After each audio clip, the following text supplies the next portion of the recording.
Rencana pembunuhan terhadap Rasulullah SAW. Ketika pembesar Quraisy memikirkan hal ini, mereka makin khawatir dan langsung berkumpul mengadakan rapat di Darun Nadwah.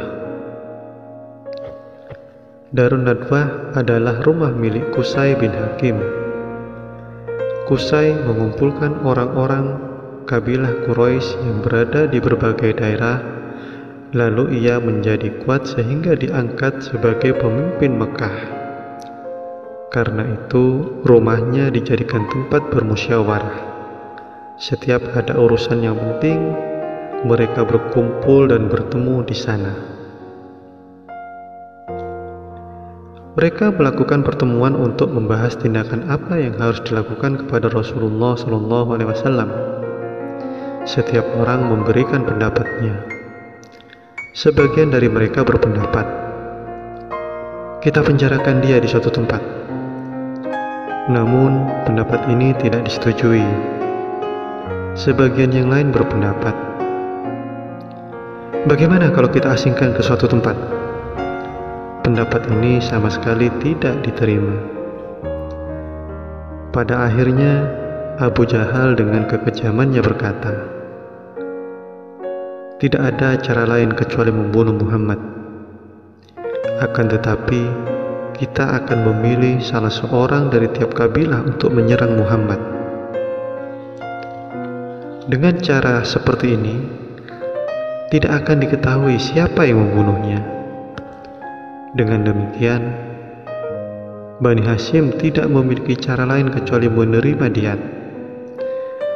Maka dari itu, perkara ini akan cepat selesai dan terbebas dari pembunuhan balas dendam. Orang-orang kafir Quraisy akhirnya setuju dengan pendapat ini. Untuk menjalankan rencana keji ini, dipilihlah sekelompok para penjahat dari tiap kabilah. Kemudian, semuanya berkumpul di depan rumah Rasulullah SAW sambil menunggu beliau tertidur. Di antara mereka juga terdapat para pimpinan Quraisy seperti Abu Jahal, Hakam bin As, Abu Lahab, Umayyah bin Khalaf, dan Ubay bin Khalaf. Malaikat Jibril alaihissalam datang kepada Rasulullah SAW, lalu menyampaikan keadaan ini. Setelah itu, Malaikat Jibril alaihissalam memberitahukan bahwa Rasulullah SAW mendapat izin dari Allah Subhanahu wa Ta'ala untuk berhijrah ke kota Madinah, dan beliau mendapat perintah agar pergi bersama Sayyidina Abu Bakar radhiyallahu an.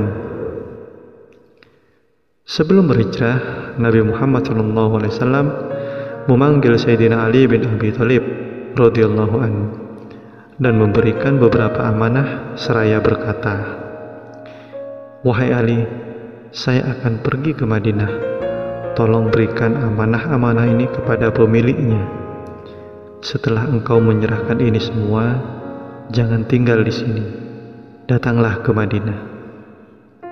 Akan tetapi untuk saat ini, tidurlah di tempat tidurku agar orang-orang musyrik yang di luar sana mengira aku sedang tidur." Kemudian Sayyidina Ali karamallahu wajhah tidur di tempat tidur Nabi SAW dan menyelimuti seluruh badannya dengan jubah hijau milik Rasulullah SAW.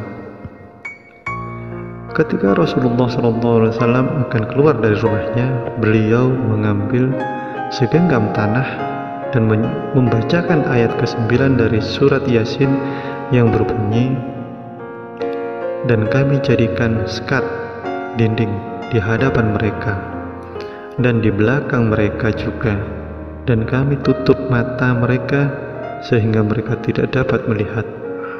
Lalu Rasulullah SAW menaburkan tanah itu kepada orang-orang musyrik yang menunggu di depan rumah. Setelah itu beliau keluar.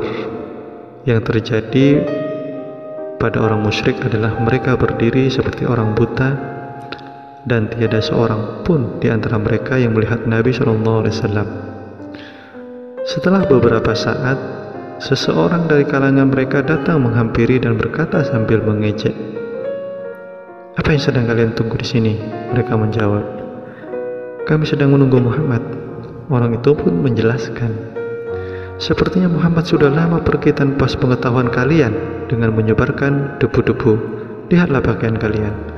Mereka satu sama lain saling memandang.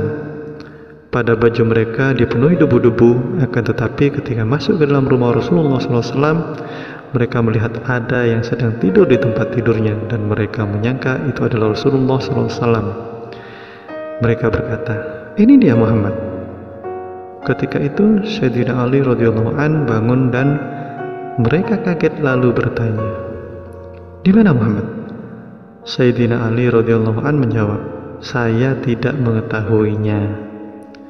Ketika Ali radhiyallahu an mengatakan seperti itu, mereka mulai kebingungan harus berbuat apa.